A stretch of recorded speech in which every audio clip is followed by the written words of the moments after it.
Sveikinu atvykus į Šventežerio miestelį. Vienas iš lankomiausių objektų yra Švenčiausios mergelės Marijos gimimo titulo bažnyčia. Aš esu šios parapijos klebonas kunigas Egidijus Juravičius. Apie šią bažnyčią ir papasakosiu. Kviečiu į vidų.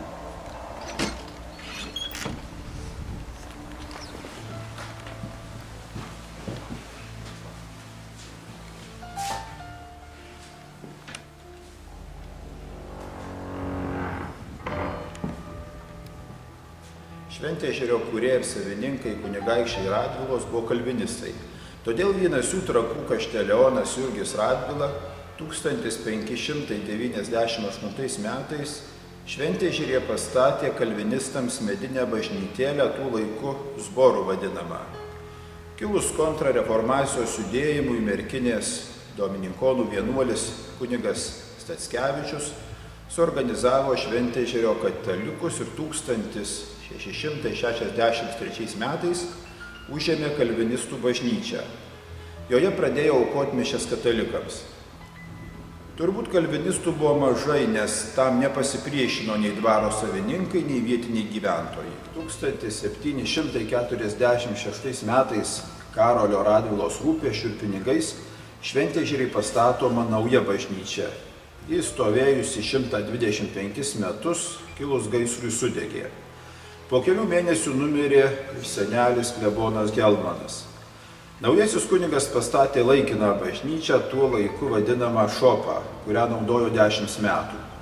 Klebonas Matas Bujanauskas susitarė su tuometiniu Šlavantų dvaro savininku Mečislovu Gavronskiu, kad jis savo giminės koplyčią statytą 1822 metais padovanotų Šventežerio parapijai.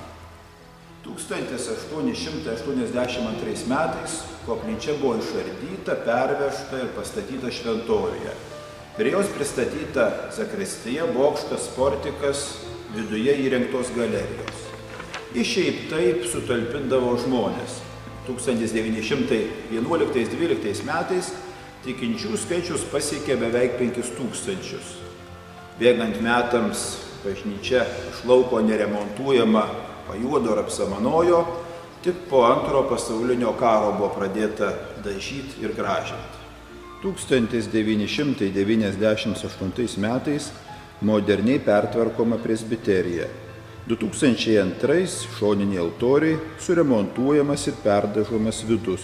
Bažnyčia iš vidaus įgavo vaizdą, lyg į seną pastatą būtų sunešti naujoviški baldai. Parapiečiai, ilgėdamiesi įprasto senovinio stiliaus, šiuo pertvarkymu nebuvo patenkinti. Būtinai reikia paminėti altoriuose esančius paveikslus, kurie įrašyti Lietuvos kultūros vertybių registrą.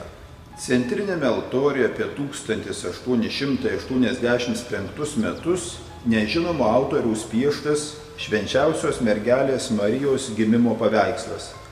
Kompozicijoje vyrauja dar viduramžiais susiklostęs Marijos gimimo vaizdavimo būdas.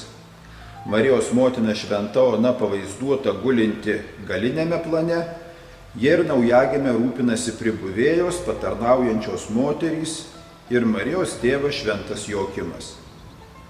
Šoniniame altoriuje apie 1880-87 metus pieštas taip pat nežinomo dailininko rožinio Švenčiausios mergelės Marijos paveikslas.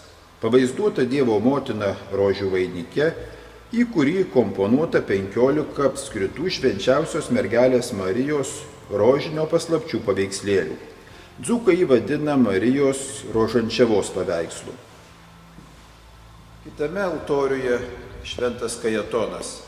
Tai retai Lietuvos bažnyčiose sutinkamo šventojo paveikslas. Yra žinoma, kad Šlavantų dvarininkas Kajetonas Gauronskis senose Šlavantų kapinėse 1822 metais fundavo medinės koplyčios statybą.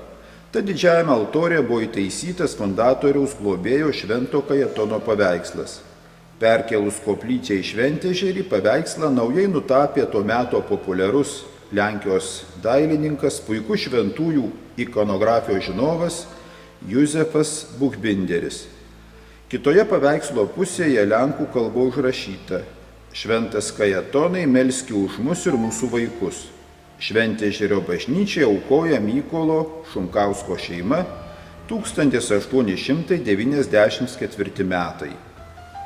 Paskutinių 3 metų laikotarpyje bažnyčioje įrengtas židininis šildymas, atgaivinti senieji vargonai, pakeisti visi langai, suremontuota varpinė, išpjauti pastatui kenkiantys medžiai. Dabar bažnyčios laukia kapitalinis išorės remontas. Bažnyčioje vyksta Švento Antano Paduviečio atlaidai ir tituliniai švenčiausios mergelės Marijos gimimo atlaidai. Noriu pakviesti į mišias, jos vyksta kiekvieną sekmadienį, žiemą ar vasarą, 9 ir 12 valandomis.